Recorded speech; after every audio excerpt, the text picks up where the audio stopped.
Welcome to Merkaba Chakras, where we talk Buddhism in the fifth dimension.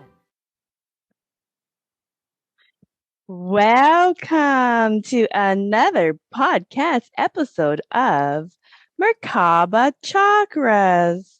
I'm your host, Vaughn Galt, and today we talk to engineer Mr. Dan Winter.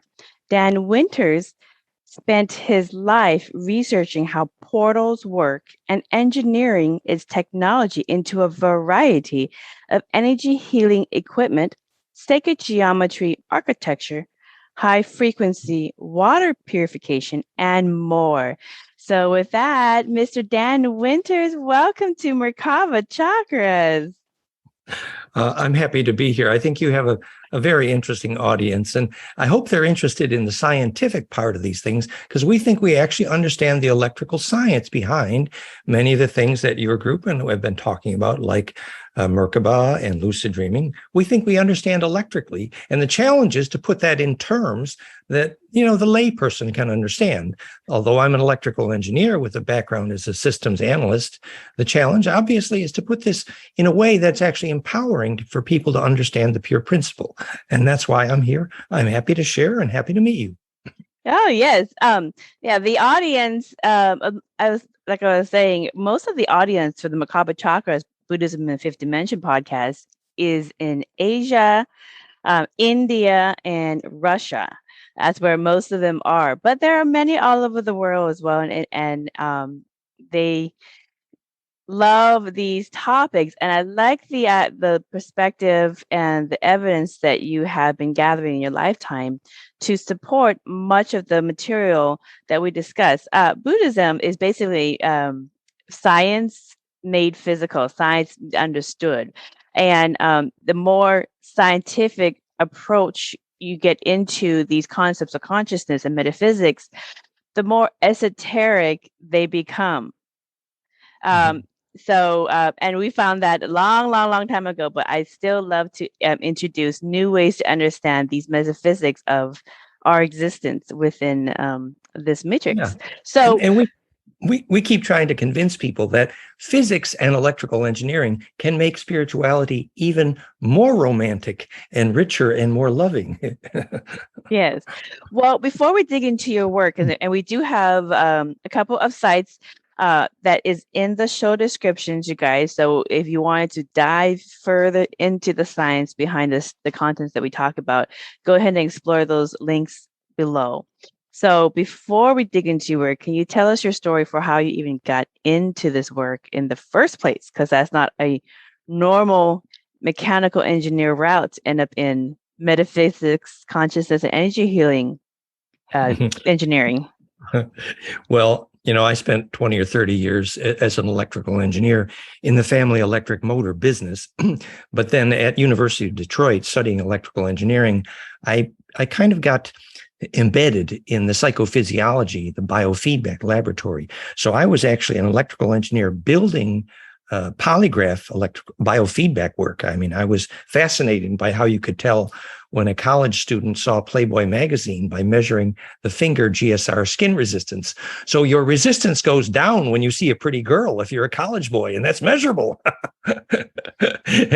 and so I became interested in the physics of emotion, actually, and we were the first laboratory with Albert X, University of Detroit, to discriminate fear and anger in electrical terms.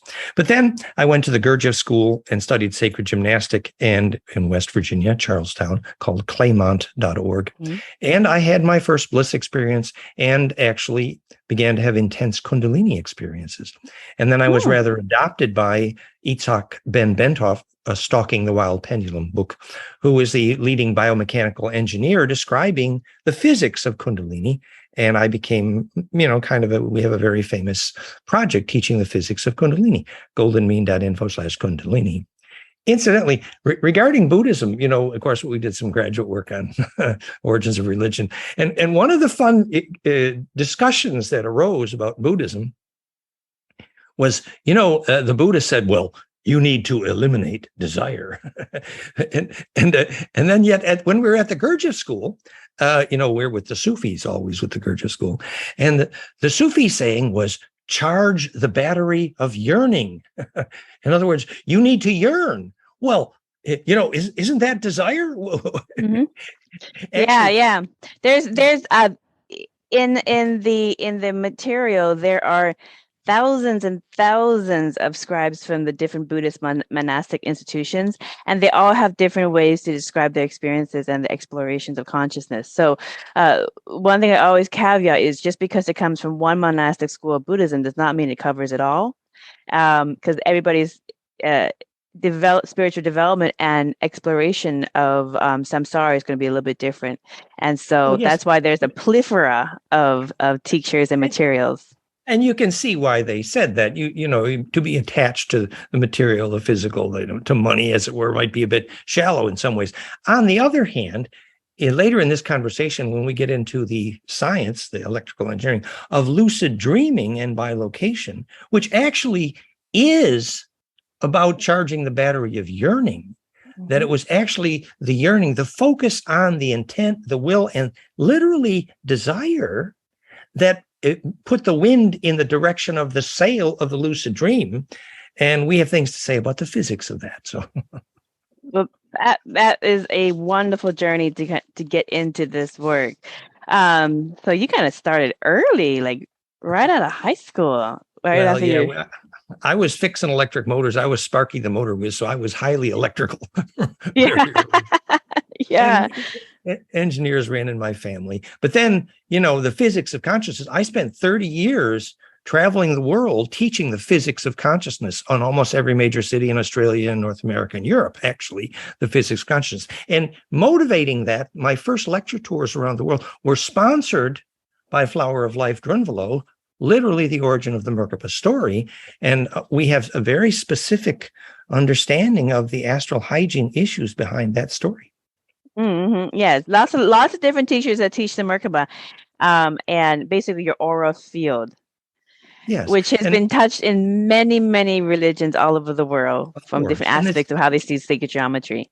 And it's clearly useful. And the point we made, and the article that we mentioned, you have the link there, goldenmean.info/Merkaba. We have the animations, and you can see those if you like. But basically, the classic story is you're visualizing, interdigitating, opposing, rotating tetrahedra, star tetra, as it were, the top-down view of a hex. Basically, the star tetra makes a cube. Now, the interesting thing about visualizing a tetracube around your body, if you understand the physics of that tetracube geometry, is you make only square root of 2 octave ratios in the cascade of frequencies around a cube, which is perfect in nature if you're trying to crystallize or stabilize, which is a great way to stabilize your aura. However, and Drunvalo, I know Drunvalo very well and worked with him many years, but he always thought, well, there's a last step and it's kind of secret and it might be dangerous. Well, actually, the last step is actually quite clear. And that is you tilt your head to the chin angle of the Sphinx, and the pictures are there, which is 32 degrees, which is the angle which embeds a cube. If you tilt that cube at 32 degrees from the table, and then spin that and blink 5 times, you have a pentadodecahedra. And the symmetry went from hex to pent. Now, at that moment, something radical happens in the aura, and that is the onset of golden mean ratio in the pent, obviously the stars within stars, golden ratio. And that golden ratio enables something called implosion, or technically it's called phase conjugation of phases, recursive constructive heterodyning, non-destructive compression, which really is my life's work in essence. And when you have golden ratio implosion in the aura, many things happen, one of which is, well, if you went there without pure intention, you're going to get dizzy. And so, Drunvalo may have gotten it right. He said, well, you don't want to do this until you're ready. You literally make a turning inside out black hole. You went from hex to pent, and any witch knows the difference between hex and pent, and there's some pretty good physics there. The change from octave ratio to golden ratio implosion means that as your aura implodes, you enable the possibility of converting, the electrical term is transverse EMF, into coherent longitudinal EMF, which is sometimes called scalar or torsional, the implosion wave. And that coherent longitudinal compressional scalar wave propagating is the physics behind lucid dreaming we're about to talk about, that if you made that electric field, you can actually trigger lucid dreaming either by teaching that in the brainwave or by producing it in plasma, which we do with Therify.net. Yeah, yeah. It's a bit of a deep subject, but just to make one very simple point here, having traveled the world for many years teaching, we did Flower of Life groups in many countries, that if you only do the tetracubic visualization, the classic Flower of Life, unfortunately, and you never do the pent climax, there's no implosion. And the difficulty is that means the aura is not self-sorting. The self-sorting moment comes when you go from hex to pent. You visualize the pent instead of the hex. And that implosion moment, it's true that if you're a shareable wave, literally you sorted your intention, which means you're not angry about anything. In other words, you're ready for bliss or death. It's the same process, or implosion. It's a little black hole. Then your aura is sorted for parasites. Otherwise, you can actually attract parasites. And that's an introduction to Astral Hygiene 101, which is that if you're stuck in the hex and you never do the pent, unfortunately, your aura can be, a subject for parasitic. And there's many, many stories of people who have parasitic activities. It's called astral parasites, plasma parasites. It's related to the astral hygiene issue of not having the climax event. And that's because that implosive moment from hex to pent creates that burning plasma fire at center. We call it flameinmind.com. We measure it in brainwaves. And that fire at the center of implosion does the sorting. It's called negentropy, self-organization, and that's the title of my book. So I carried on a bit, but you see, there's an astral hygiene lesson behind the Merkaba story, and that's well depicted at that article, goldenmean.info/Merkaba. Right. So in Buddhism, this I'm going to explain it in terms of just basic Buddhism. So you are energy. That's what you are. These are the avatars in which we encompass for this sojourn within samsara. Okay. And lifetime after lifetime, you may change the costume in which your energy field, your aura, your Merkaba, your mandala, your whatever you want to add to your chakras, that whole energy field bubble in which you are will change from experience to experience, from avatar to avatar, from lifetime to lifetime. But the soul is the same, and we can actually track it in semantics that the same person, no matter if you change the costume, will look exactly the same in terms of what the mandala or what the Merkaba looks like. The difference is that as you raise your consciousness and your frequency higher and higher into the higher dimensions, and connect more to the source and more to light, your Merkaba will get more information, get more energy, and as such is healing not only to yourself but to the matrix itself. Okay, and so that's how it's a shareable wave, because when you are positive and you don't have any negativity, and you worked on that healing, and your energy field is basically clean of any kind of negativity, impurities, lower vibrations, like the map of consciousness from Dr. Hawkins talk about. Basically, it is a pure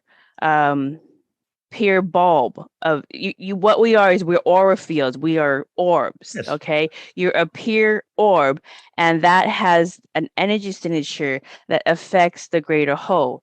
And in another way to say is you're a shareable wave, because they can feel your energy. Okay. Yes. So that in short is, for those who are going, Vaughn, I completely got lost of the explanation. I'm like, that's basically it. Okay. So work on your consciousness and your energy field, and you will affect the whole positively. It's beautifully put. It's beautifully put. Our friend Shelley runs the shareablewave.com because she works with us on all of this. And we totally agree with that. But I would just make one minor little suggestion. Mm-hmm. Supposing you could say that in a physics class with physics definitions, then governments and universities could make decisions based on measuring what is a soul. But maybe you'd have to be able to measure it. Maybe you'd actually have to know the physics of what you mean when you say soul. And then governments could make decisions based on bliss. Oh my goodness. So yeah, let's go to some of that. We have been on that task for 30 years. And by the way, we absolutely believe we have that answer. And here is that answer. That first of all, when you said you're an energy field, more specifically, you are made of plasma, cold atmospheric plasma, which is 99.999% of the universe, which is basically a bubble made of charge, which agrees absolutely with what you're saying. But then if you make that plasma implode and become negentropic, there's a frequency signature you can read about at therify.net, which is basically two pine cones kissing noses implosively in the plasma. And doing that with cold plasma, we are doing rejuvenation commercially in 25 countries all over the world with great success, therify.net. Now, but on to the question of what is a soul? Ooh. We are about to talk about what it is to lucid dream in the view of myself, an electrical engineer. We believe we can make the electric field that triggers lucid dreaming and triggers light biolocation and a portal, namely therify.net. And we believe further that we can measure electrically the moment when that happens in the brainwaves. And we have flameinmind.com working all over the world. And we actually measured when Jean-Charles Moyen, you see that flameinmind.com/lucid brain link there in the credits here. So Jean-Charles Moyen, the very famous secret space program survivor, French, repeatedly had such clear lucid dreams that he came back with sand between his toes from the beach with witnesses repeatedly. So he was obviously bilocating. And then we measured how he did it. Yeah, we're going to go into that. We're going to go into that. We electrical engineers actually know how. And how he did it was his brainwave harmonics make what's called a caduceus phase conjugation, golden ratio harmonics, alpha beta, which is exactly the Schumann harmonics. And that implosive turning inside out creates compression at center. And that compression converts the transverse to longitudinal EMF, which was called the Ba from the Ka in Egypt, the Kesjan body by Gurdjieff, and the rainbow light body by the Tibetans, and a soul by you. So what you mean when you say there's a soul is the ability to propagate coherently in that longitudinal array, which is why it's called the dreaming track song lines, which is why ability to lucid dream predicts who will take memory through death. Hint, what is a soul? Yeah, we're going to definitely go into that a little bit more. So according to Buddhist scribes in many schools, much of the oldest studies derive from folklores of Mu, or otherwise known as Lemuria. So the first advanced Buddhist lesson, Siddhartha Gautama, Bodhidharma, Tara, and Kuan Yin, shows us that humans are portals to new locations, parallel realities, and dimensions. Okay, so this is basics 101 in Buddhism, but not a lot of people get to some of this stuff because they're still working on the basics, like how to be nice. Exactly. Like if we can't be nice.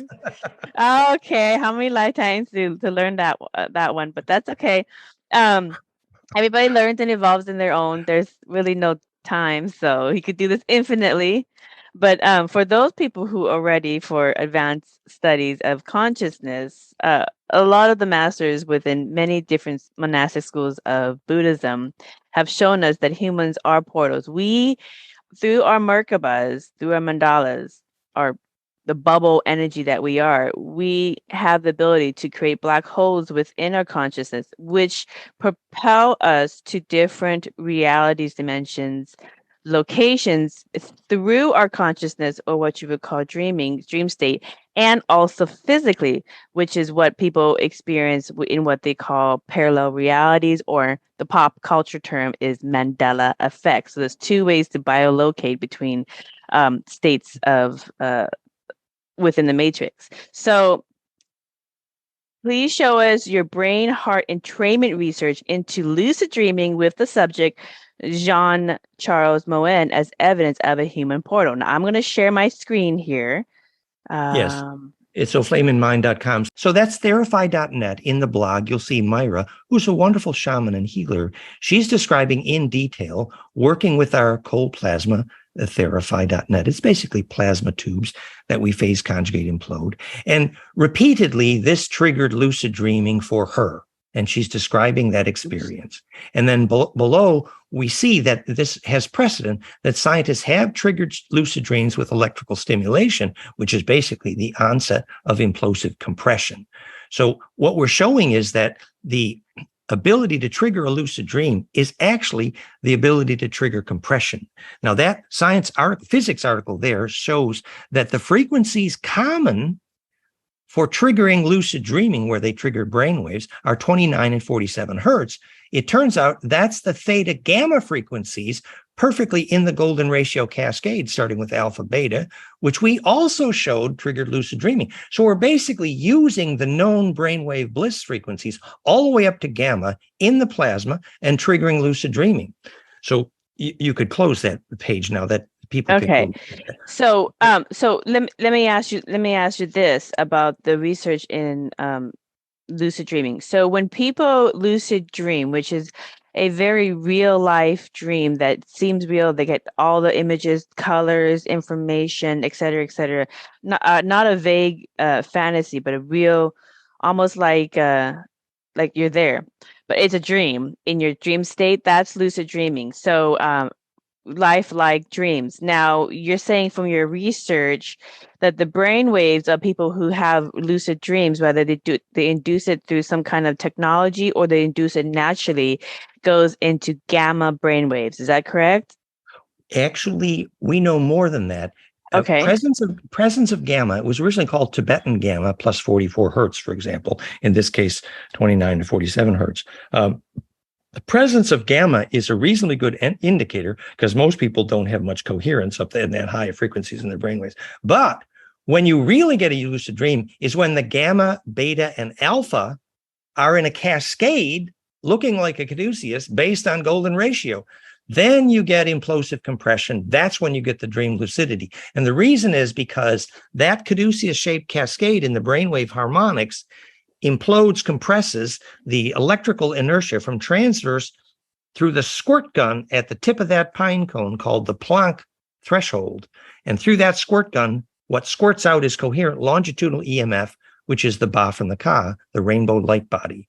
And that longitudinal or scalar coherence is the dream spell, the song track, the dreaming line. And into that array is where you travel when you dream and when you die. And any Aboriginal knows that you can inhabit that song line with longitudinal coherence. And that basically introduces a very advanced physics, which ultimately leads to this understanding that longitudinal EMF is what gravity waves are made of. Very heavy thought. And that's Bearden's work. And that's more advanced. We'll go there later. But also that this is the beginning of understanding the physics of what a portal is in biolocation, which we could discuss next if you like. Okay, so just so that I understand, and so as the audience understand, so when you're going to sleep, your brain waves will go from beta to theta to eventually gamma. So it's going to link all of it together, right? And then when you finally hit gamma, that's when people start having real life lucid dreams. Is that correct? Actually, if in the next link we're going to look at, the Flame in Mind link, you'll see more detail on this where we measure. Yeah, that's good. Now, if you scroll down there a little bit, I think you can see some of the brainwave picture. This is Jean-Charles Moyen, the famous secret space program survivor, French, and he's a filmmaker. He's very famous. Mm-hmm. Did our project together. And for him, when he felt intense yearning, charge the battery of desire, then his brainwave would make. And now here's some pictures of brainwaves on the bottom. So actually, to answer your question, the top blue line, if you can actually see, is about 47. Yes, that is about 47 to 49 hertz in the gamma. And now the bottom lower green line, you see the green line? Yeah, right, that's the alpha. Now here we have about 13 hertz alpha, rather high frequency alpha. And the physics of what enables the lucid dreaming moment is when the cascade of harmonics, and actually the middle picture there might be best. This right here? Look at that. Yeah, look at that. No, okay, so now he is at the moment where he's felt an intense yearning. He's literally imploding. He's literally electrically turning inside out. And that charge implosion is triggered by that cascade, which is intense yearning, which actually is how we teach bliss in brainwave science, called a flameinmind.com. But now that cascade, if you look now, stay with that same picture in the center, the pink lines are octave harmonics in his brainwaves. And the blue lines are golden ratio harmonics in his brainwaves. So literally the pink lines, that's the Merkaba, that's the tetracube in his brainwaves, octave harmonics, okay? But the blue lines are pent harmonics. That's the pent implosion. That's the climax step. And when you can do both, you get a cascade that looks like a caduceus in the brainwaves. And there may be other pictures, I don't know if you scroll down, where you can actually see in the geometry of the Schumann harmonics that the brain is actually doing the Schumann harmonics. Yeah, maybe if you actually just went back to flameinmind.com here now. This is flameinmind.com. Yeah, and then delete Lucid Brain there and just go to the Flame in Mind link. Okay. Yeah, just delete the Lucid Brain part of that. Yeah, and at flameinmind.com, you will see the actual harmonics of the Schumann cascade from 7.29 to 14 hertz. Yeah, now just go to that link and scroll down a little bit there slowly. Yeah. So this is the home page of our Brainwave for Bliss. And this is, and you can see here. Yeah, this is a picture showing the recording of the infrasound of Jean-Charles' heart, which is in red, versus the infrasound of his brain, which is in white. And the low frequencies of the brain heart are literally imploding. And I can't explain all the physics here because there's too much, but you see the low frequencies of the heart and his brain are entraining and imploding there. Now scroll down a little further. And so we're actually measuring the moment at which he triggers a lucid dream so powerful that it becomes a stargate, a portal. Maybe scroll down a little further now. There's a lot there. These are the films of this happening here. And that's the same picture we just looked at. I wanted to see if the picture of, this is where we are teaching young people to see without their eyes, which is a very common phenomenon. We can measure it and we can teach it. And the brainwave harmonics, you see the pink and blue are the same issue. You make that golden ratio versus octave cascade in the brainwave harmonics, and you see the frequencies are actually labeled there. And so she didn't quite make the gamma. Look at her up in gamma 40. Oh, she's got a 45 hertz. No. And so she does have that gamma. She is of all our flameinmind.com/outer vision, and that's the link there. All the young people we're teaching to see without their eyes. She's the best at it. She can play Rubik's Cube while blindfolded because she can see without her eyes. And all of the kids say the same thing. Oh, I saw a plasma vortex, a tunnel appear inside my head, and I look through it and I can see. And we know why that plasma vortex occurs. It's called the physics of consciousness is what that plasma vortex is. And that's why you can go outside your body. Anyway, the implosion that happens in the brainwave, it makes that teachable. But maybe just scroll down a little bit more. Maybe. Okay, so real quick, so I want to ask the question about the brainwaves and entrainment between the mind and the heart. So when people go into lucid dreaming, whether they induce it naturally through sleeping, or they do it through the technology or through meditation, will also get you into those high brainwave frequencies. It is the hygiene for bliss. Right. Even with flameinmind.com, we can measure when it happens. Can we make you do it? Well, actually, we can help. We can do it with the plasma, therify.net, and also at flameinmind.com, there is the world's most powerful bliss binaural beat audio option called Flame in Sound, where you hear that implosive low frequency infrasound binaural, and it is very bliss inducing. So there are many ways to do it. Right. So just to understand for people, the bliss is when your brain waves, because we can just measure the brain waves, but it's your heart sending the energy to your brain waves, and you hit gamma. And when you hit gamma or above is when you hit that bliss, right? Generally, the ability to see when you lose eyes. Bliss is possible without gamma, but the psychokinesis, high level bliss, then the caduceus cascade needs to reach all the way up to the gamma around 44 hertz. That's right. Can it go higher than gamma? You said octave, right? Yes, but that's very rare, actually. But okay. Yes. And what are the signs that because meditation good sleep can get people into those higher states of consciousness to reach gamma and above, which is that bliss, which is that connection. In Buddhism, we say it's that connection to source itself, the spiritual emptiness of source itself, which is what we call bliss or spiritual emptiness. People have described it as nirvana. But if you go higher to octave, what are some of the telltale signs that you're going into octave besides you're having a lucid dream? Well, remember, it isn't just a matter of making gamma. It's a matter of making a stairway to gamma called the caduceus cascade, where the harmonics of the brain create that stairway. And it's true, that stairway can go much higher. Now, actually, maybe you could turn off that your share screen for a moment. Yeah, just to have the conversation for a moment. Your questions are beautiful. You know, the hygiene to make bliss is obviously a very complicated question. Diet has to do with environment. It's also much more likely at sunrise and sunset. And we know exactly the physics is because of phase conjugation, actually. You get embedded in a longer wave array, which in this case is a longitudinal array, which happens to be fractal, which is the only definition of going to the next dimension, for sure. Going to the next dimension only means the ability to embed coherently in a longer wave array, which is the physics of lucid dreaming and taking memory through death, obviously.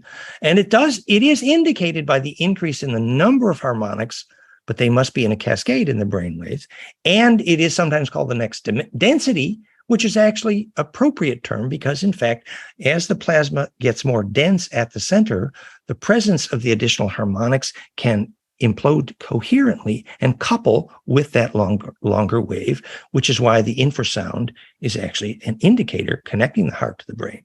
But what I would say is that actually the presence of those high frequencies in the brainwaves is not in itself success. That's only an indicator of your ability to embed in a larger array, because at the climax moment, obviously, you don't need your body. Because in a sense, as any Buddhist would, well, you are that plasma field. Well, that's what the soul is, the ability to be coherent in that array. And here's a little indicator of that. We now know the physics of why during bliss you don't need or want to breathe. The breathing is only a phase conjugate pump wave, actually, which enables the compression, which enables you to inhabit a longitudinal array, which is called consciousness. And but when the high frequencies are present, it's literally, I mean, you're like a phase conjugate mirror. The reason you don't need to breathe is because you don't need to pump the low frequencies anymore. The inertia has become implosive. You know, so, and that is a bliss moment. It's very dense. And, you know, having 30 years of intense Kundalini, I can tell these stories, but I can say also it can be life-threatening if you go too far, because you still need your body for this experience. Well, generally you don't make it that far unless your intuition is working, and your intuition will tell you how not to kill yourself. Yeah. You're literally inhabiting a lightning bolt, which is a lot of fun and in some ways makes simple sex boring. But on the other hand, you know, that intense charge will stress the mineral to water bonds in your body. It will accelerate metabolism. There are many byproducts in the psychophysics of Kundalini. And if I may say, I may be the world's expert on that question, I suggest the documentaries, professional documentaries at goldenmean.info/Kundalini. Right. You know, the late mental health doctor, Dr. David R. Hawkins, he wrote about this topic, and he spent his life going to different Buddhist monasteries, measuring the energy field of different monks and teachers and you know and so forth, just to see if their measurement through hypnosis, through meditation, and just different various means to kind of measure, okay, is this person, what frequency are they reading at, etc. Like, where are they in their spiritual evolution? Because your energy field and its intensity to hold in more light, more energy of the higher dimensions and kind of integrate in this current version equates to your level of consciousness. That's why the higher you are, the more energy you are. The caveat is that the human body can only handle so much energy before it That's really true. implodes. It just cannot handle. So so a lot in Buddhism, a lot of the avatars, Yeshua ben Yosef, Miriam Magdala, Siddhartha Gautama, Kuan Yin, Tara, I mean, you name it, all the masters that have mastered this incarnation, they can only go so far in terms of the consciousness, because the body can't hold that much energy. It's like a walking nuclear power plant of black holes. So it's a black hole. That's true. it's a black hole. But in short, the thing is that according to the late Dr. R. Hawkins, he says from his life research, in his books, that there is going to be an offshoot of humanity that he lovingly calls Homo spiritus. Okay, Homo spiritus, where we live within and encompass that Christ consciousness, that blissful energy, that tapping into nirvana, tapping into source, and that constant connection. So we are like Homo spiritus. So we evolve in the spiritual side of consciousness, and that offshoot and the people who incarnate and experience that version of timeline of reality do hold more energy, because their nervous system has evolved and changed from the energies of the reality that supports that. So it's a different side note, but that's what reminds me of when you mention, our energy fields can only go up to conjugate up to a certain frequency, and we can't hold it, and la la la la. So that's what that reminds me of. But that falls right in line with advanced Buddhism, of these masters showing you guys you can go up to this level, and then you start popping in to new dimensions. And we can talk now in more electrical detail about what that might mean. That in fact, as you begin to experience that plasma lightning bolt bliss kundalini, that every time you think an unshareable thought, you generate heat electrically, because it obviously anger cannot implode. It's destructive wave interference. It's 1/7, by the way. So the ability to think pure principle, as it were, the shareablewave.com, is what enables you to stay at the center of the lightning bolt, which is that every activity from there is about condensing every human experience into pure principle, which then survives the billion-year-old library of survival memory called the collective unconscious and the communion of saints. And getting in there is a compression event. It is the black hole physics of successful death. And it requires thinking only shareable thoughts. So to prepare yourself for bliss or death is the same physics. Prepare yourself for implosion. And the other thing I would say would be that if you wanted to measure that, trying to measure the brain waves of how to do that without flameinmind.com, to have that accurate mind mirror, right-left cascade, and see the golden ratio, there's no effective other way to measure the brainwaves usefully other than flameinmind.com, because it's such an evolved tool to measure that onset. But it's true, in the movie Powder, when he inhabits the lightning bolt, or Dave in 2010 from 2001, he's able to put his awareness anywhere into the array at will. Yeah. Okay, so we're going to go, because I found there were some advanced Buddhist lessons in a lot of the materials that you discussed on a scientific aspect of it. So the advanced Buddhism lesson number 2, okay, the spiritual 6 senses reside in people who attain and maintain bigger aural frequencies, like energy fields, Merkaba, mandalas, etc. It's about being 5th dimensional and above, which is your connection to Christ consciousness or the bliss of the Lord, God, whatever you want to name that. Aside from these 6 senses, this 5D infinite energy can be seen as ecstasy, energy healing, rapturous. There's so many different explanations to this.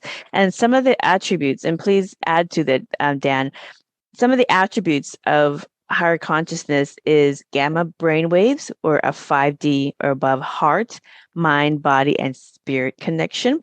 High vibe intentions, such as, like I said, Dr. David R. Hawkins' map of consciousness, having a high vibe intentions. Grounding yourself, having balance. Otherwise, your consciousness will be stuck in the higher dimensions, and you just be up in the clouds and not come back to your to your incarnation and finish off what you came here to do. So you have to ground yourself sometimes when you're there. And some of the ways that people do it, and there's many different teachers that teach grounding techniques in these higher levels of consciousness, is like a protective light, seeing pyramids, using your angels and guides to help you, taking keepsakes with you. Sometimes when people do meditation or go to sleep and they know they go into these higher states of consciousness, they have these kind of like portal-like biolocation experiences. They will keep with them a keepsake, maybe like a picture, a locket of their family, something that grounds them to come back to this reality. And then, of course, to forgive and let go of attachments, because releasing that negative karma, which is basically dense energy unresolved, and those attachments will keep your energy down. So it's all about healing. And the more you heal and the more you learn, the higher your frequency and energy, which you naturally came into. So those are some of the attributes. And we're going to show evidence of a healthy frequency of source being 50 hertz or 53 hertz. What do you think? Is it 50 or 53 hertz, which is a healthy healing frequency? Well, very appropriate. And that brings up the issue. I think everything you just said is really quite useful and even beautiful. I would, however, comment that if one could describe some of these things electrically, then the conversation would be more shareable. For example, when you said 5D, no scientist has a clue what you meant. However, now we do know it means the number of superposed spin symmetry axes that can embed as measurable by the cascade of harmonics. Yeah. Is it on one of these sites that support that 50 hertz or 53 hertz healing frequency? Well, no, yes, that's at flameandmind.com/life force. You'll see that entire story. And let me summarize, but I just want to say one more thing about the previous conversation.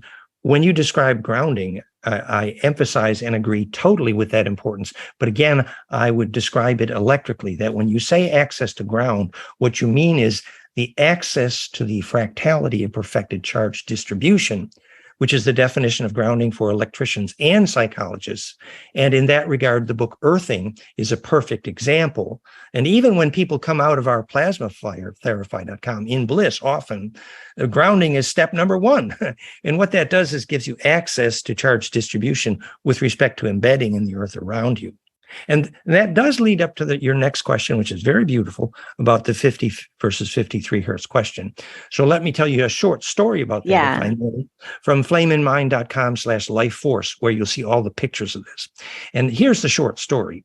It turns out that 50 hertz is the most common frequency mentioned in all cancer healing research literature. I have done the research.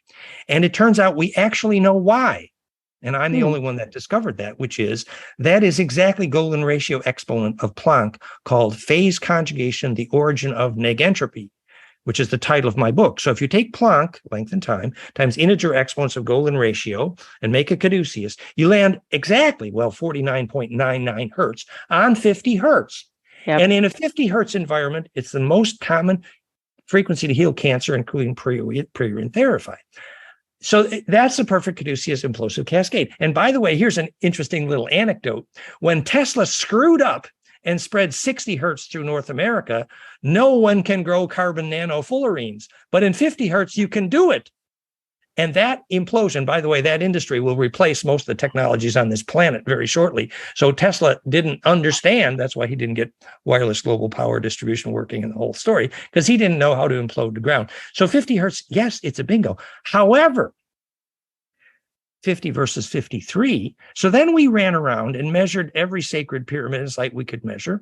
Well, real quick about the 50 hertz and cancer and illness. So when you do your brain waves measuring to see if somebody's going to lucid dreaming or not, and in your graphs, it tells you the hertz that they're getting into, right? So gamma brain waves, what hertz is that typically at? That would go from 40 all the way up to 50 and beyond. So yes, 50 and beyond. Okay.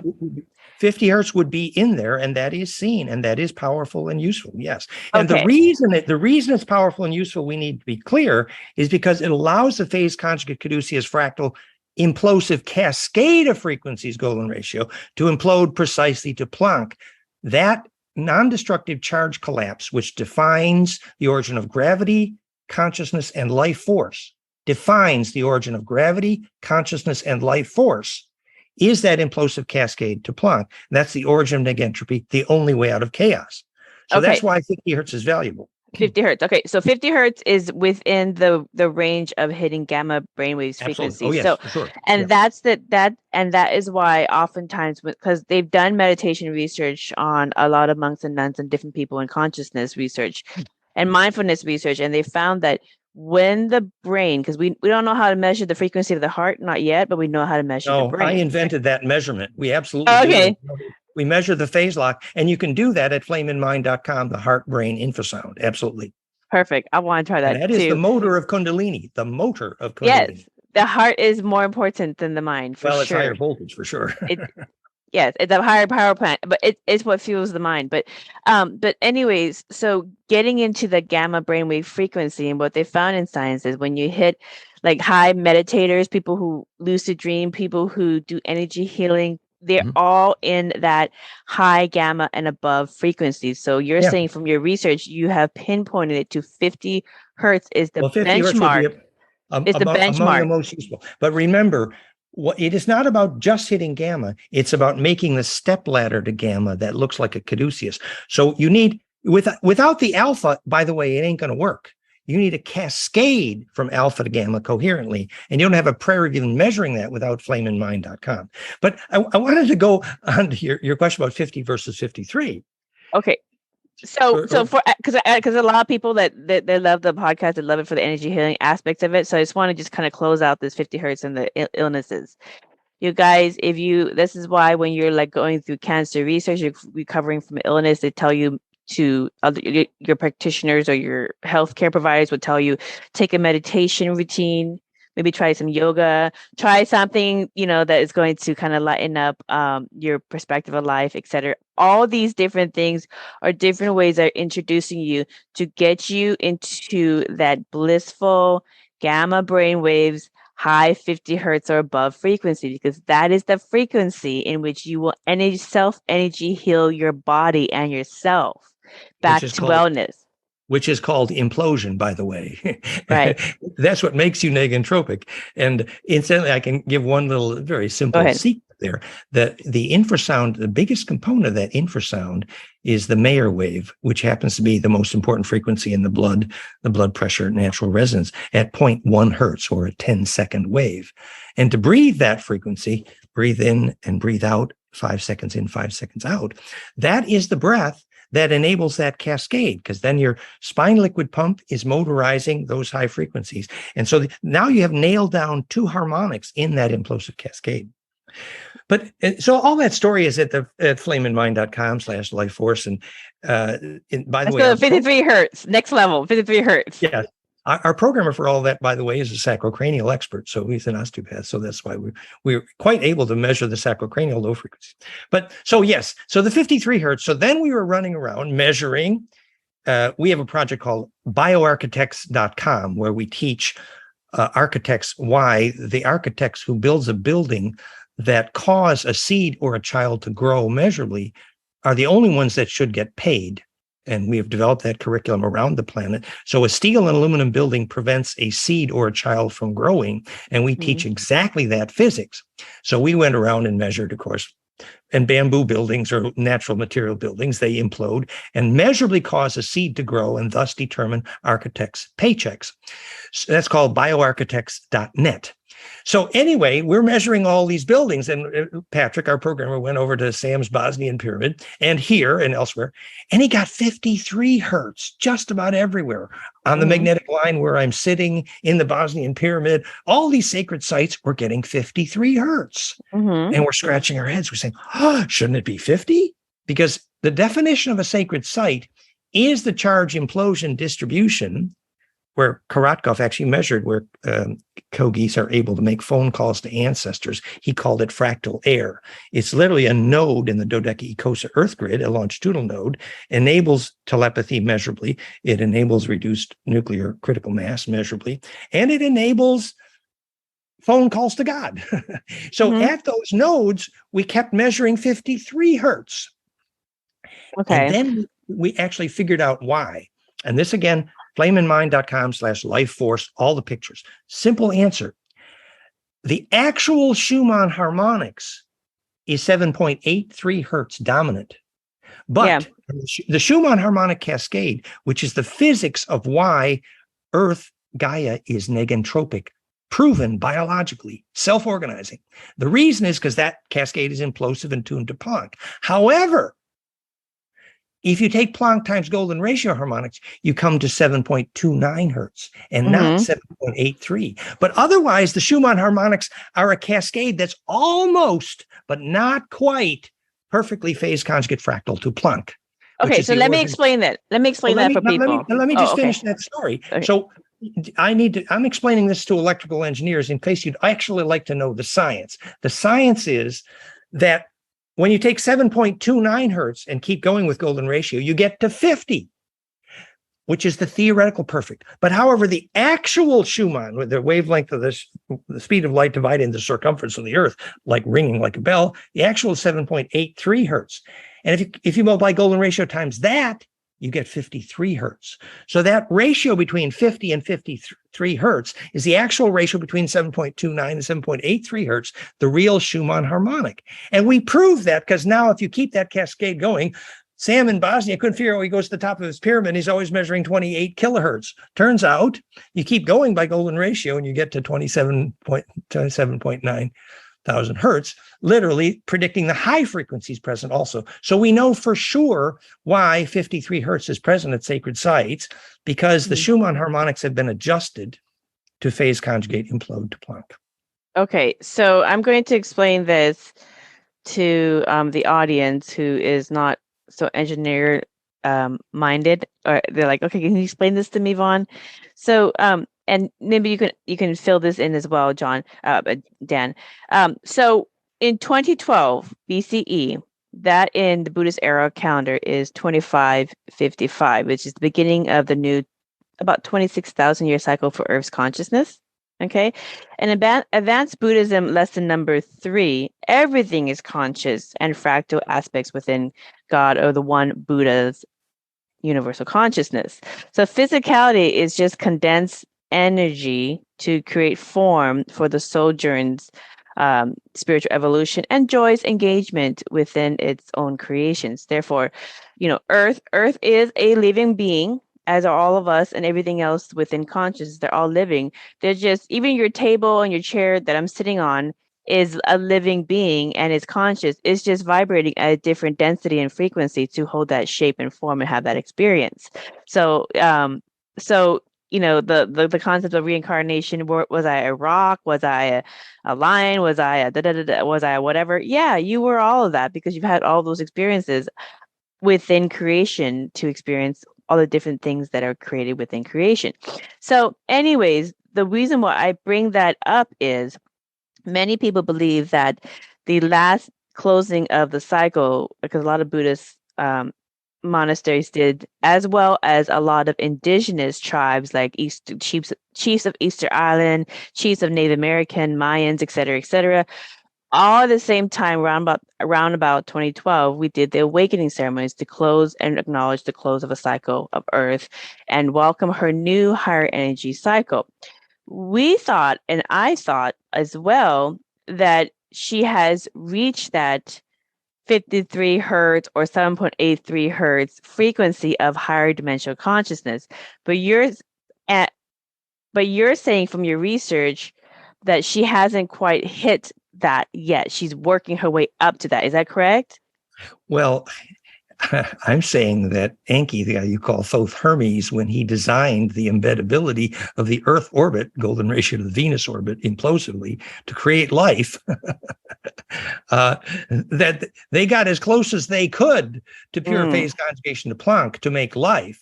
So the Schumann harmonics are so wonderfully close to pure phase conjugation to Planck, 7.83 and 7.29. So they're beautiful. The Earth is very close to being perfectly negentropic, which is a fabulous miracle, no question.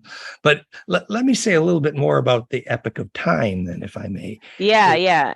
Okay, so first of all, I'm under the impression that we hit it, or that she's really close to hitting that benchmark. Because see, here's the thing that we know. We could have a rapture on our hands.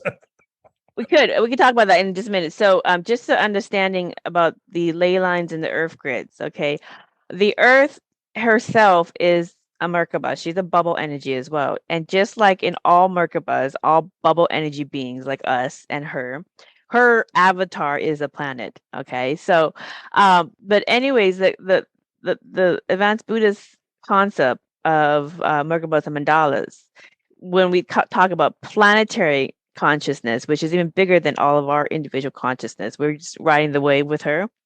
The thing is that all the grid points, which is typically where magnetic portals, natural portals, fairy portals, pyramids, megaliths, etc., all these ancient civilizations knew, and Buddhists know, that Earth has her grid points in her Merkaba. Okay, and if you put something there, then you can tune into the higher consciousness, and that higher frequency point is where you basically connect with source itself. That's the energy healing frequency. That's the implosion. All these different things. But my question here is, and this is where a lot of people have questions. The pyramids, you're saying, from your research, already hit that 53 hertz benchmark of fifth dimensional and higher consciousness. They were designed that way, but the planet hasn't quite hit that yet. So she's working her way up there. So everybody has time. Is that what my question is? Like, some people have time to get it together, because when she hits that, anybody who's not matching that is not going to have a fun time. I agree with everything you're saying, but about 90% of it could not be discussed in a science class without more language. So when you said a node is conscious, here's what you mean. And this is how you would teach that to a science class. After it was measured that Earth grid cross points, the dodecahedral grid cross points, they reduced nuclear critical mass measurably, and they measurably enabled telepathy. That was done by Korotkov and Bruce Cathy. What that means is a longitudinal node enables telepathy because there is an embedding at that node where the transverse EMF, all of our radio, can connect with the more coherent compressional longitudinal array, the physics of what you call consciousness. So what you're naming consciousness for electrical engineers is a name for, at certain nodes where coherent interferometry enables more connectivity, essentially. So in practical terms, it means Therify.net and cathedrals and Agnihotra all work dramatically better at the moment of sunrise and sunset. Now we know the physics, what the indigenous call the sacred four directions, because that's the place where the compression wave crossed and enabled that standing wave node of compression, where the pine cones kiss noses and the transverse connects with the longitudinal, or the short wave connects with the long wave. There's a lot of ways of talking about it. So then applying that to your question about sacred time, just a little, again, just suggesting your language. You want me to show some of the websites so you can look at some of the they can do that later. The pictures are all at goldenmean.info/coincidence. And we started that by showing in the Mayan calendar the golden ratio nodes of all their sacred increments of time leading to 2012, just as you're saying. Now, the reason golden ratio spacing in time enables charge coupling is the only actual definition of coincidence. But first, you would have to know what time is. Time is only a name for rate of rotation of charge. That's all it names. So charge rotates, stores inertia. We call that mass, the only definition of creation of matter. And charge rotation as a period, which is only definition of time. So when the short wave can connect with the long wave by charge coupling, optimized by golden ratio, which is perfected wave interference, I published the equations. That's why that's the definition of coincidence. And that creates implosion in time. And that's behind the concept of rapture. And let me give you an example. You do not want to be left behind at the time of the rapture. What they meant was The guns will melt because they have the wrong dielectric, and the ancestors will rise from the grave because their plasma is enabled in distribution.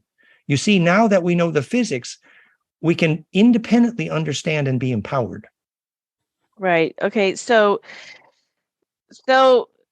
in short, with this conversation about Earth's Schumann frequency actually being 7.29 and working her way up to 7.83. Oh, it's 7.8. It's 7.83, and it is 7.83 right now. Okay. Well, it's the dominant harmonic. It's a cascade, and the cascade is golden ratio tuned, which exactly defines the brainwave frequencies that create bliss and lucid dreaming and portals, because that is the creation of implosion. But the actual calculated is 7.29 if you go golden ratio times Planck. And we know now that the Earth was designed to be negentropic implosive. When Lovelock proved biologically the Earth is negentropic, it was the first time that negentropy had been measured since phase conjugate optics, actually, self-organization. So is Earth's Schumann frequency, is she at 50 or 53 right now? Which one? The 53 is the dominant. 7.83 cascades up to 53. The other harmonics are 30, etc. Okay. And they're golden ratio tuned, and they're very close to pure phase conjugate negentropy. Okay, but she's not quite there yet, but she's very close. No. Okay. Yeah. Okay, because that's what people want. That's what people want to know. For some people, because this concept has been talked about in a lot of traditions, Buddhism, Hinduism. You've been talked about in the Bible as what they call the rapture. A lot of modern mystics call it the new earth. In Buddhism, the golden age. Whatever names, they're all talking about the same thing. There's nothing new that's being talked about. Okay, something new is to use electrical engineering to talk about it. That's a new way. That is, and that's wonderful to provide the electrical engineering science behind it. That. It's inhabiting a longitudinal EMF coherent array. That's what it is. Okay, so in closing out, the Earth is close to 53 hertz, or reaching her peak medium. So she's close to matching up with those pyramids all over the Earth, like the Bosnian pyramid, for example, to reaching it, or the pyramids. All the pyramids are at dodecacosa nodes. That's well known, as well as the cathedrals. So they were already designed to. They're reach already that, there, right? because the original design of those pyramids was global wireless power distribution, which worked at the time. Here's my question for you with that. Okay, this is where I'm going with that. So all of the pyramids and megaliths were designed and built at that 53 hertz new Earth. Dodecacosa nodes, and they were all tuned pretty close. Yes. 5D plus blissful connection to Christ. Yeah. Right. Or when in Buddhism, blissful connection to source code, God, consciousness, whatever. So anyways, the pyramids and everything else are already set there. Now, when Earth herself hits that frequency all over, what happens to those megaliths and pyramids that are already, because now they're matching in frequency? What happens? What do you think is going to happen? Well, the alignment of the Earth solar orbit within the galactic orbit enters what's called the erection of the Holy Cross, which is the perpendicularity of the solar orbit plane with the galactic equator. And those longer wave alignments enable a longer wave compression, which is intimately related to the rapture concept. And that enables inhabiting a longer array. Very similar to waiting until sunset to do your Agnihotra and your hair stands up. The reason is now there's an alignment which is galaxy wide. And the ability to inhabit that larger array depends on many variables. Basically, can you withstand implosive compression? The same thing you need to do in order to die successfully. And the ability to inhabit that larger array is well indicated by ability to lucid dream. Absolutely. All right. So let's go into the next topic that kind of leads this topic of ascension via consciousness leads to, which is about ascension. Yes. It is about ascension, because ascension is basically raising your frequency to fifth dimensional and higher consciousness, which is that embedding a longer wave. Yes. Right. I don't quite have the engineering terms memorized yet, but we talk about the same thing. So let's go into advanced Buddhist lesson number 4. Okay, plank time. So plank time is relative to its dimension. The higher the energy field of the aura of the being's consciousness, the faster its spin, which translates to a time jumping, which is moving into higher versions of parallel realities and into higher dimensions. The higher the dimension, the less solid the form, the faster time moves, and the younger and more vibrant the people and the environment, the more colors, etc. So now that the Earth is raising her frequency up to that 5D, 53 hertz to match all the pyramids around the world, that's gonna be interesting just to see this bing, all the lights, the light show. That's what I'm envisioning as a light show, all over the place. But what are some things that you suggest we can do to tune up to the Merkaba aura field of the Earth when she hits that frequency? I think you talk about oral hygiene as a technique that you use Astral to hygiene, yeah. Well, astral hygiene. Remember, Planck time is well defined. It's the unit of time into which every event in physics divides evenly, just like Planck length and Planck energy constant. So it's a musical key signature of the universe. And if you multiply by powers of golden ratio, you get the caduceus, which defines all negentropy and all stairways to ascension, the next dimension, literally, because that's what enable harmonics to be superposed non-destructively, non-destructive charge interference, which is what you need to do when you die in lucid dream, because you have to embed non-destructively in that array. Literally, your shortwave have to embed non-destructively in the longer wave you call God. And the psychology of that is very much like preparing to die, which is anybody you're angry at, you're going to need to sort that out, or you ain't going to die well, because you can't do compression that way. Yeah, so let go and forgive. You got to clear out those holes in your aura field that are what you call like open holes where parasites can come, energy parasites can come into. Yeah, that do compression well. Yeah, your melodramas are the ones that are creating those holes in your aura field. Yeah. And the other thing I would say, however, is that every indigenous person who ever lucid dreamed and phoned their ancestors and lived to be 1,000 years old, and many have, not one of them did it in a metal building in a city with electrosmog. Not one of them.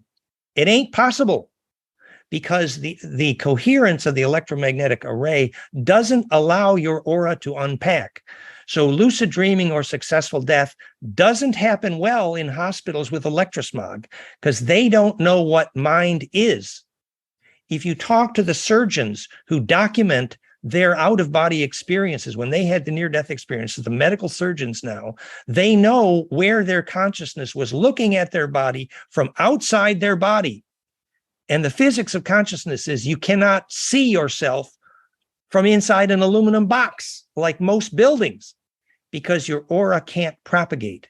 That's why the children's souls die in steel and aluminum school buildings filled with electrosmog and bad air. Because if your aura cannot unpack, none of what we're talking about is possible. Yeah. I really do like a nature school. So schools that are more open, a nature school. And I really do like the suburban and also island living, the country living. The Wi-Fi, the 5D, the electrosmog, this is destroying the souls of our children, and the attention span is crashing. But now that we know what attention is, we might be able to create attention in children.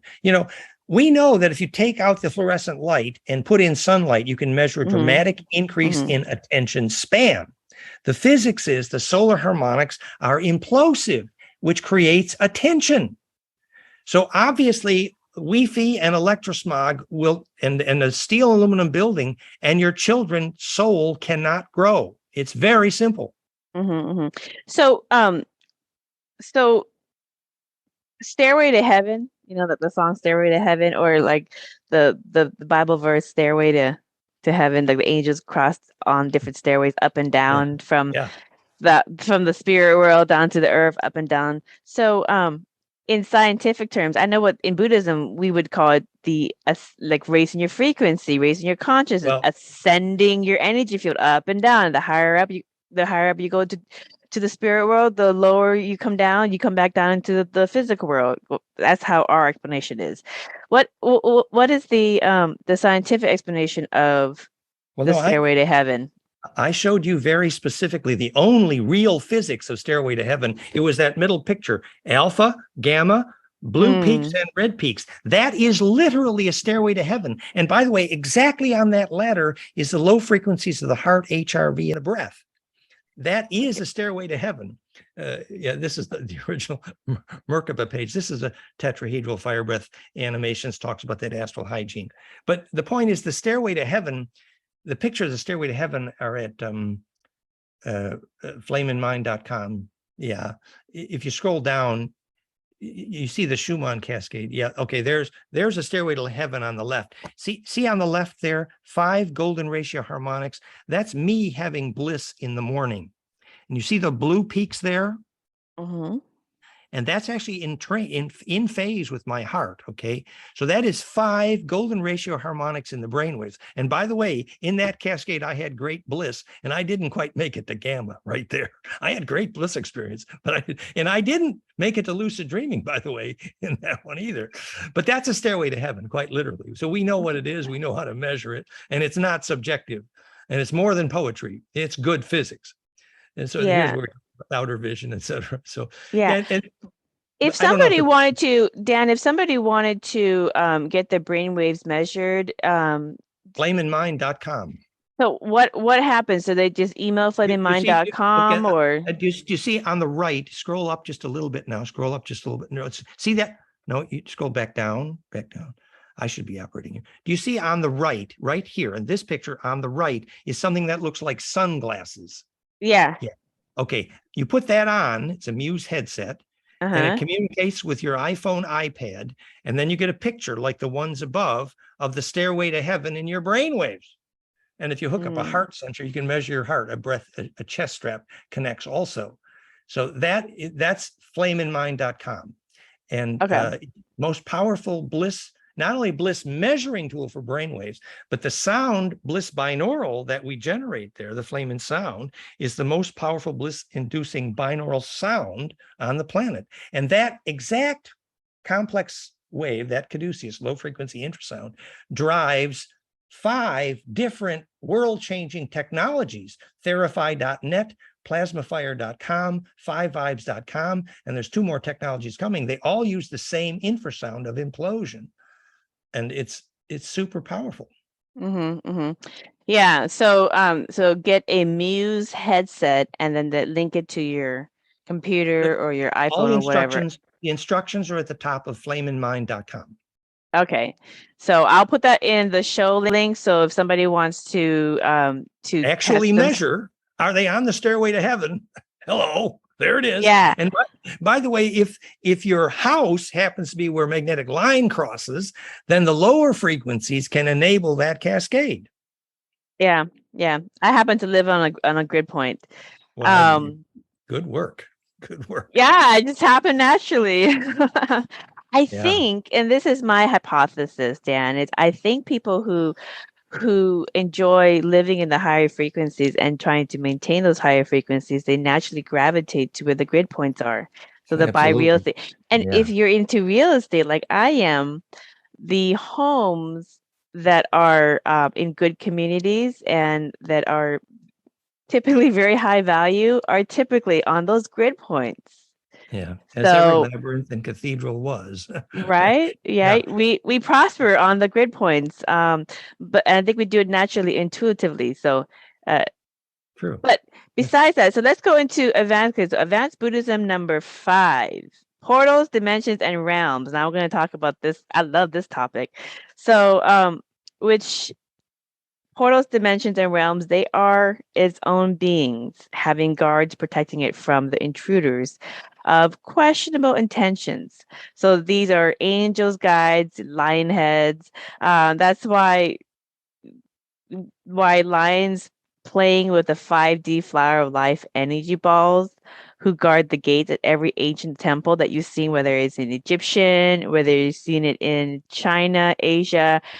ancient temples in the water. You always see the lion, or you see they're holding that ball is an energy ball. It's the flower of life. It's a Merkaba. You are a flower of life. I mean, there's so many different ways in which we can see it. But anyways, that's typically the iconography of what the lions and the balls that they're playing with in front of the gates, and they're always in front of the gates. And so that is a signal of guarding the portals and dimensions and realms. And the only way to enter is to be at that high frequency, at that fifth dimension or higher, 53 or 50 hertz consciousness. So worldwide, there's already established pyramids and megaliths marking the portals. However, many of my viewers use dowsing rods in their hikes to locate Earth's many nature portals on these ley lines. So here are some of the guides, you guys, because I know you guys do this too. And you listen to the podcast and you go and you try these exercises. So please be mindful and cautionary about suspicious people and do not get lost. Okay.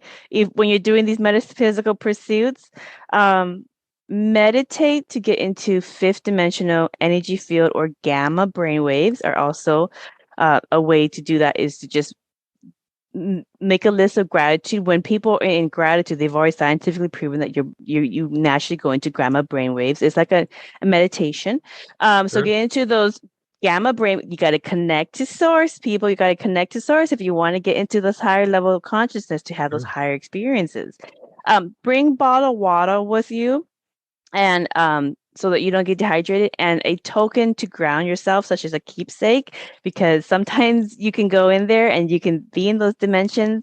If you do find that grid point, and you think it's only an hour, but you might have been gone for 10, and people are looking for you.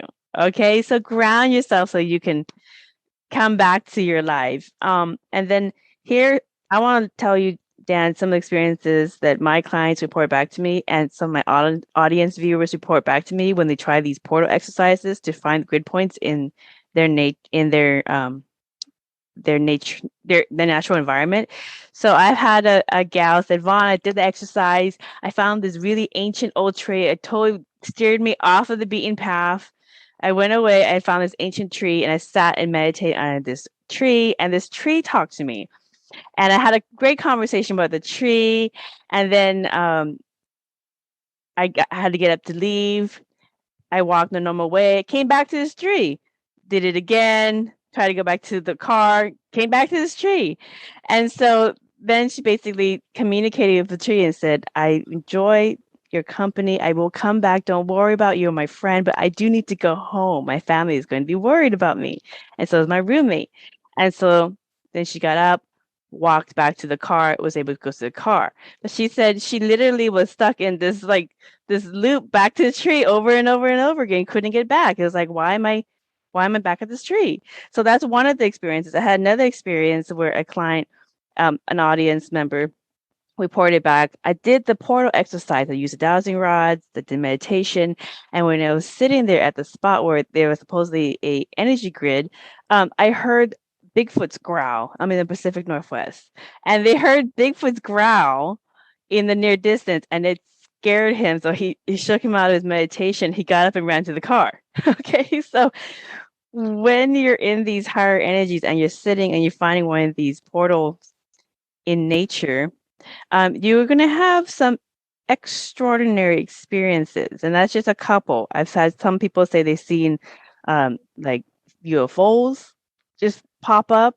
I've had some people say that they find these spots and randomly there's nobody around, but all of a sudden there's somebody walking around, and it kind of scares them because of suspicious people, So as these physical pursuits to find natural nature portals and grid lines pursue with people, what are your advice for what they can expect and to do it safely?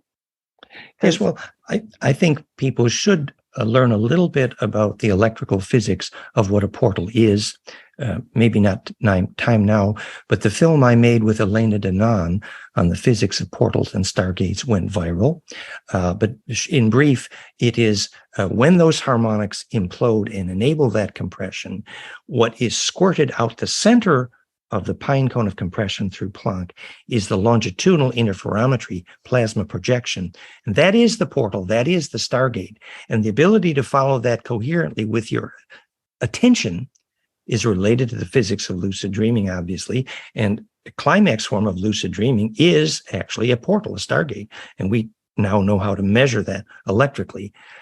Regarding the lion, I would recommend the book Secret Places of the Lion, describing why the lion guards the Stargate and portal, because, quote, the lion serves you by smelling for fear. And obviously, to enable non-destructive compression, you must enter without fear. And fear is obviously resistance to spin. That's why it's the mind killer. But obviously also, in order to know that the space is sacred, you need to have guides and intuition. And actually, you need a committee of ancestors, really, to do this safely. But yes, it is true. At the compression nodes of the sacred site of the Earth grid, what happens is your attention is enabled to travel through that wormhole and inhabit the longitudinal array. I'll give you the example. We were returning from visiting a disabled friend of Valerie's here, and we went into a church to recharge, and we found a magnetic line cross right at the center of the old French church. And I closed my eyes at the center of that line cross, and I realized I could literally look down that magnetic line like it was a transparent tube. In fact, I saw the tube through the rocks and the water where it was literally an eyeball. I could look around inside the magnetic line. Well, we understand the physics of what that is. It's enabling your attention to inhabit a longer array. Literally, remember, your mind right now is only a net of fireflies. The synaptic sparks, you inhabit an array. It's very simple. And what inhabits that array is a plasma vortex that you see through the wormhole at the center, and that's called the physics of perception. That's why you can see without their eyes. And that's what you take with you when you leave your body. Now, to inhabit that longer array requires a form of attention which embeds longer waves. What we were just talking about in terms of the heart waves and the brain waves, et cetera. And the aspect of fearlessness is the fact that when you understand who's living in that array and that you have permission to touch that array, and that's why the ancestors, the Aboriginals, would only do it in the context of family memory. Because for the Aboriginals, that magnetic line was a family pet. And when the elder died, the storm would go right across the continent on that magnetic line. That magnetic line was a family pet. And you dreamed and you did the song at each node to pet the family snake, literally. And this created a safe space in the magnetic line. And so if you return to your ancestral memory, you can inhabit the magnetic line fearlessly. Right. And the thing about the snake, I just want to mention about the snake, because I know in some Western spiritual or religious traditions, the snake is like the devil or bad or whatever. But in a lot of Eastern metaphysics like Buddhism, Hinduism, etc., the snake is like the Kundalini snake. Okay. Yes. It's just the energy. It's the way the energy moves. Okay. Energy doesn't move in a straight line. It moves kind of wavy. And Aboriginals called it the rainbow serpent. The rainbow serpent. Yeah. So I just wanted to put that out there, because some people hear some of these buzzwords from their upbringing in certain traditions, and it just takes them out of their bliss, and it just kind of throws them into this negative perception. Well, and in fact, everything alive is a plasma serpent, for better or for worse. And in the case of Quetzalcoatl Veracocha, called Serpent Birdman, it was a name for the physics of Kundalini, in that the magnetic current up your spine would then feed the bird brain, which is the biophysics of Kundalini, where the serpent turns into the eagle. And the wings are literally the ventricle horns, which crystallize in the presence of the coherent sacrocranial, the sound current, which literally gets horny, and it is conserved sexual juices, and that's why they call it ecstasy when you get into those states. and those are the horns of Moses and Lucifer. It isn't either good or bad; it's simply plasma power. It's just the way energy flowed, right? That's right, and it's how you use it. Right. And that's the other thing too. I wanted to clarify, especially when people who are relatively new to some of these concepts, like if you go to any Buddhist or Hindu monastery or ancient temple, new temple, whatever. But a lot of the artwork will have like the Kundalini snake with the different heads coming up behind you. All right. And I know in my book, Buddhist Mandalas, I have a picture of me standing in front of one of the ones at my mother's Buddhist monastery that we sponsor the artwork and restoration of. But they're all consistent. So they have the snake head, and there's nothing dynamic or in negative. It's just basically the Kundalini snake and that person. That's why you see like a lot of the masters are standing in front of one. It's a symbol of that person has reached their peak in their spiritual evolution to have that energy frequency or that Kundalini snake wave, whatever you want to call it. So that's what that represents. Okay, it's nothing negative. It's just for those who come from certain traditions that when they see a snake, they think it's the devil. It's a completely different interpretation. And so the fact is, when Kundalini climaxes, you can literally see through the top of your head through a plasma snake. It's literally an eyeball, and you can direct it. And I've had that experience. Yeah, that's why in Eastern artwork, there's usually 6 heads, 3 above, 3 below, and then you. Okay, so not to get into Buddhist art history or Vedic art history, but also in the terms of portals and biolocation, okay, because there's 2, in my understanding, learning this through Buddhism in my lifetime, there's 2 forms of biolocation. One biolocation is physical biolocation from point A to point B in the same physical existence. Like maybe you biolocate from your kitchen to your bathroom, whatever. Or Robert Monroe and his institute has shown this, where other people saw him in a physical location that he wasn't there at, whereas he was at a different location physically at the same time. So the physical biolocation and Buddha, Siddhartha Gautama, the first Buddha, was well known, and so did Bodhidharma. That was one of their 6 senses, was well known for physically biolocating from point A to point B in the same reality. Do you have any research regarding physical biolocation? Yeah, that's a fun question, and we'll have fun. I just want to say, last thought on the previous topic. After I taught Heart Math Institute to measure EKG and to do EKG harmonics, I also showed them dozens of times. We measured 1,000 hertz at the crown chakra from the heart. Literally the 1,000-petaled lotus. We've measured it dozens of times. It's a beautiful metaphor. Who reached 1,000 hertz? Did you measure it in somebody, or what did you measure it at? No, it's actually very common when you have a coherent EKG. I invented the concept of heart coherence in the medical literature. I'm credited for inventing the word heart coherence. You can read about this at realheartcoherence.com. And I taught Heart Math Institute how to measure their first EKG and how to take their first EKG power spectra. And then I discovered how to measure heart coherence, which is second order power spectra. So I hate so the heart can go to 1,000 hertz? Absolutely. Oh, absolutely. Yes, for sure. Does it go higher than 1,000 hertz? I don't know. I don't think so. We measured almost exactly. The most is 1,000. Multiple times, specifically at the crown chakra, a subcomponent of the EKG measured at the crown chakra. But that's 1,000 hertz. And when you were scientifically measuring the EKG of the heart and also of the crown chakra at 1,000 hertz, the graph looked like a lotus. I can't say that because this was a Fourier transform, FFT, fast Fourier transform spectrum analysis. And and from between 0 and 30 hertz, I discovered the infrasound that you can measure love in the EKG, and it is a lie detector. And that whole story is at realheartcoherence.com. And we don't have time for that story now. Please see the literature all there. But I want to I love that. I love that because the lotus in a lot of Eastern philosophies is a symbol of the enlightened person, and you are the one in the middle of the beautiful lotus. It's a perfect flower, and it is a fractal implosion at the center node. It's all true. It's all true. It's good physics. But your second question, the problem with your second question is Einstein's confusion.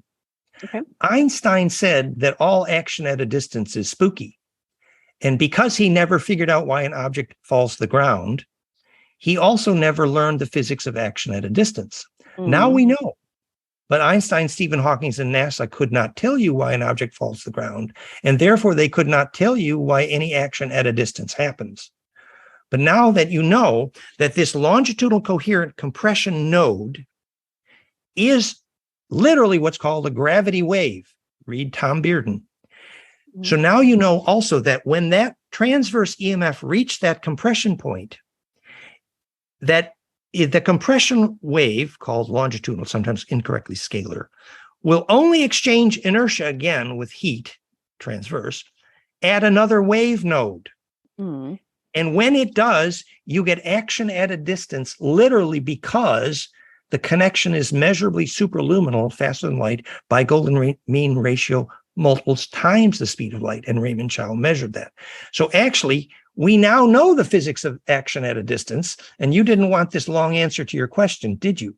But if you would like a real answer to your question of how bilocation happens, you need to be able to think about longitudinal coherent EMF array physics, actually.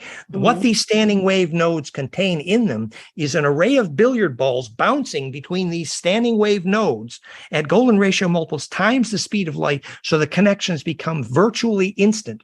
Now, in conventional physics, that's traveling at the speed of thought, right? Well, actually, golden ratio multiples times the speed of light, 1.6 times the speed of light, per Raymond Chow's own measurements of faster than light velocities. And when we prove that golden ratio multiples of the speed of light is the dominant velocities faster than light, that's the smoking gun proving my theory of gravity. Anyway, the physics of this action at a distance then is the introduction to how bilocation is enabled by getting compressed into that longitudinal array. And then you can wake up and you inhabit every node, just like Dave in 2010 after 2001. He could show up in anyone's TV set. Why? Okay. Maybe that's an evolving science that we're gonna slowly learn. No, it's a science that we figured out for those who can think clearly. Okay. Can we do it? Start by lucid dreaming and getting brainwave coherence, but yeah. Okay. So then we'll go into the second part of the portals conversation. So in Buddhism, the other part of portals is to basically bilocate through consciousness. So you can see yourself bilocating through consciousness from one version of reality to another version, which we call Mandela effects, or in lucid dreaming. And I'll give you my two examples of bilocation through consciousness. So I've done many book interviews and many interviews with other authors about my personal Mandela effects. Okay. And I was telling you earlier, I had one recently where I went to my chiropractic office, and a new section that they were always talked about wanting to build out was built out. And they said that it was built out 2 years ago before the pandemic. Well, I've been going to the chiropractic office throughout the whole time, and I never saw it. And then I went to this last visit, and there it was, completely built out. And so I know it's a personal Mandela effect for me, just like growing up knowing about and experiencing Publishers Clearinghouse and Ed McMahon, where this doesn't exist in this reality. Okay, or knowing the Bible verses of the lion and the lamb, whereas in this reality, it is the wolf and the lamb. And all of my 1583 Bibles, Latin Bibles that I've been reading, state that as well. So I know it's from different parallel realities that I've experienced. The other thing also is biolocation through lucid dreaming. So I just had one recently, and it's kind of a sad reality, Dan. So I had this quick lucid dream where, and I see colors in my dreams. I see all the images. It's very real.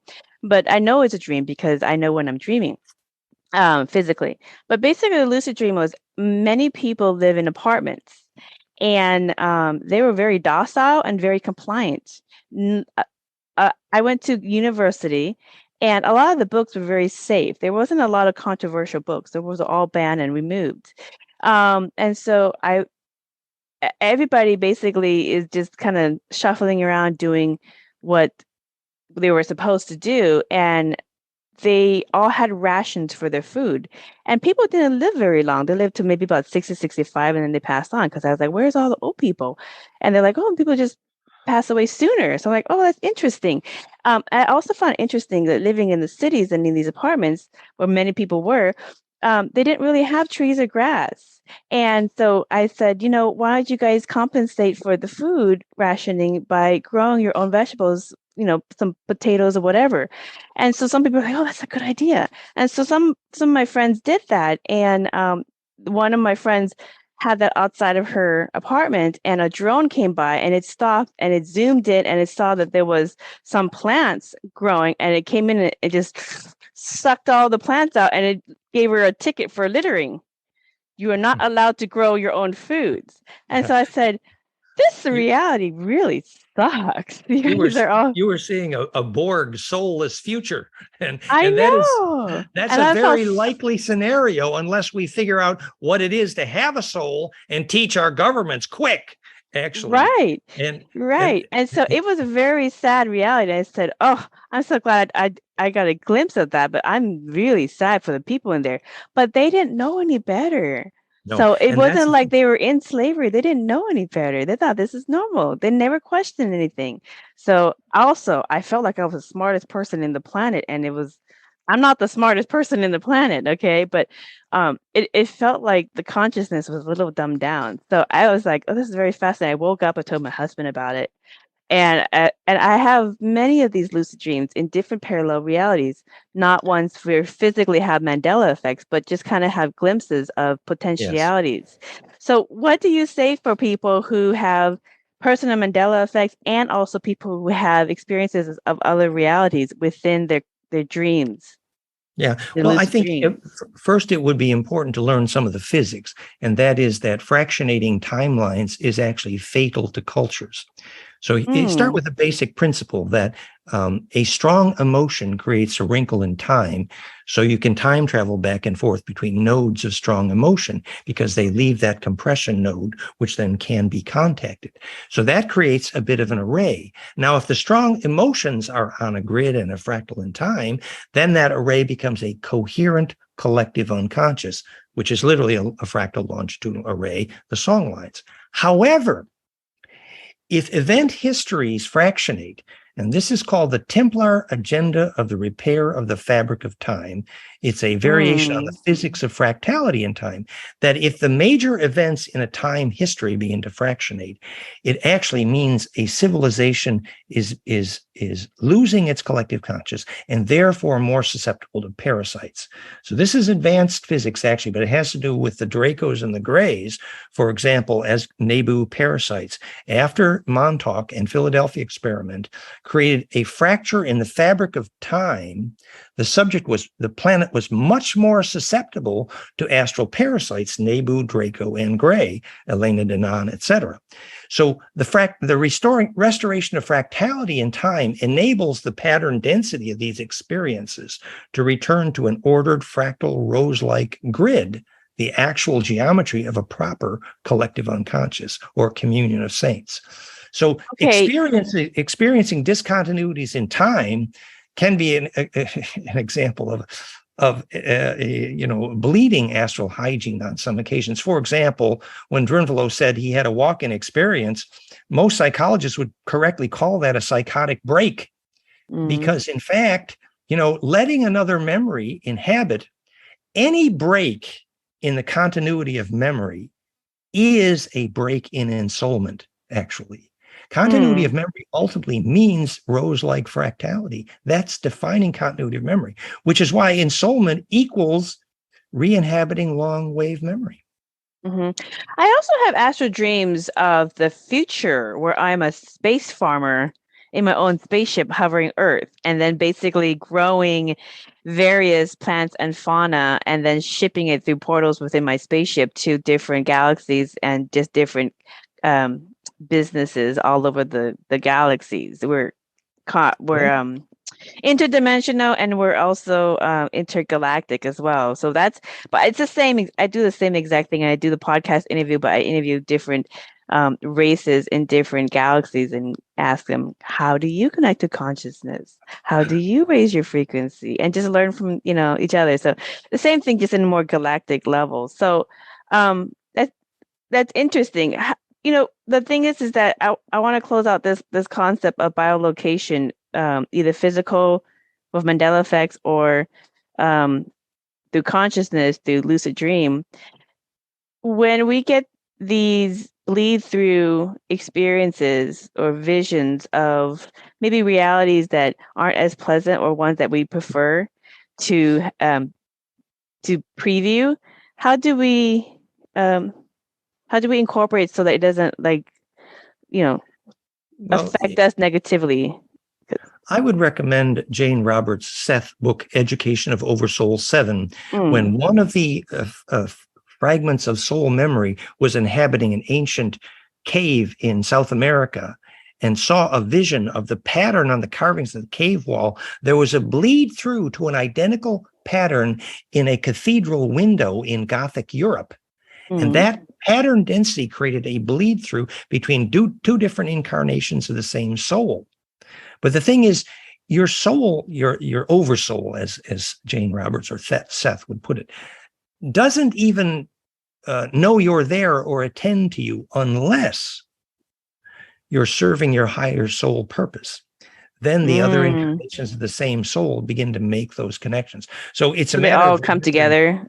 Remembering your long wave intent for being here. Right. So if you have these bleed through experiences with biolocation through consciousness or lucid dreaming, astral projection, I think is another word for it. You're saying just basically like integrate it into the whole. Well, find your go all the way up.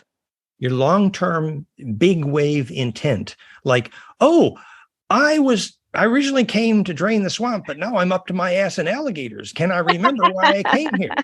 It's the same phenomenon. Yeah. Well, I left that. I mean, I woke up in this reality, but I left that one with, obviously, I think I have planted some seeds just by existing in there. Exactly. Because, I planted some seeds, and then over time, that timeline will hopefully merge into the higher timeline. Okay, so let's move away from that. Advanced Buddhists have two more advanced Buddhism lessons. Advanced Buddhism lesson number 6. Portals are airports. The Great Flood and other disasters destroyed these airports connecting the world and other worlds together in our interstellar ancient past. If humanity proves to be of integrity by radiating at a fifth dimensional and higher consciousness, that 53 hertz that we've been talking about with Earth, they will reintegrate, and our ancient Star Wars past can be healed throughout all timelines, past and future. Now, Buddhist monks and nuns love the Star Wars folklores, and the children harnessing the Force, which is fifth dimensional Christ consciousness from Source or God. Here's the worry. The worry is that will humanity mature spiritually enough to not repeat the history lesson of letting our ego create havoc within the universe? So with that, can you please explain how these Earth portals can become stargates to other planets and star systems? Well, I think a basic education in galactic history would be step 1. The link is fractalfield.com/fusion in the blood. I've been working on that for years with Elena Denon. The physics of the Great Flood was when the Galactic Federation came here tens of thousands of years ago to take out the Nebu, Gray, and Draco and blew up Tiamat. The water cause was the Great Flood around 12,000 years ago. It's called the Lesser and Greater Dryad Flood. And one of the things they did at that time to try to trap the Draco Gray parasite Nebu here was set nuclear generators in the hollow metal Andromedan moon, which increased the amplitude of the Van Allen belt, which trapped the Draco and the Gray here at that time because they couldn't get through. And those harmonics are related to Schumann and that tuning we just discussed. So they didn't have real Stargate portals at that point and were trapped here, which is behind your Buddhist story. But the reason they were trapped here was because they hadn't understood how to do a real Stargate portal, which actually ultimately can be done without equipment when your aura is coherent enough. And witness in your Merkaba. Yeah, we don't need the technology. Well, Jean-Charles Do we? Moyen had an extremely coherent aura, and we were able to measure, and he was actually turning inside out electrically implosive, which is actually a climax form of bliss, actually. And that wasn't available to the Anunnaki, Draco, and Gray, the Nebu, and witness the fact that one of the reasons they had their problem and why they were parasites and why they were here, called Nephilim, meaning fallen, was because they lost long-term memory. Ooh, what is it to lose a soul? So this They is were total, disconnected from source. this is total recall. That's the This is spiritual Groundhog connection. Day.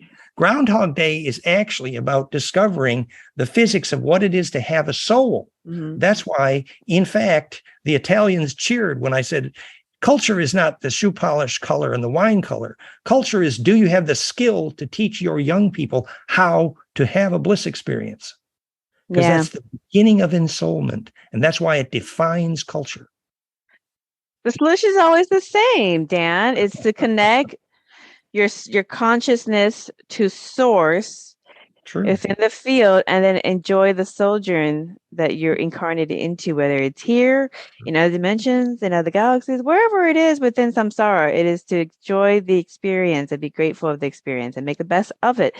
It's a spiritual solution for everybody. It's really true that your Buddhist story there takes on a beautiful new light if you study the galactic history from Elena Denon in myself, fractalfield.com/fusion in the blood, and her book, A Gift from the Stars, you see in detail how that galactic war caused the flood that closed the portals and stargates. You know, the thing about the conversation in portals and stargates, whether it is through technology, through stargates, or through the grid lines, or through the black hole, which is within your activated Merkaba or mandala, the thing is that it humans. Okay, this is the last Buddhist lesson, you guys. Advanced Buddhist lesson number 7 that Dan Winter's scientific research does a wonderful job explaining. We are mini gods. We are what they call Buddhas. A Buddha is a Sanskrit word from Bud, which means to awake. Someone who's awake within the creation. Okay. And to be awake is to be of higher consciousness. So we are mini gods within consciousness of the main universal mind, God, which is an infinite energy field or portal. God is also a bubble. It's a bigger bubble. Therefore, we have dominion over our reality and can create within it our own hell or our own heaven. We reincarnated to be creators.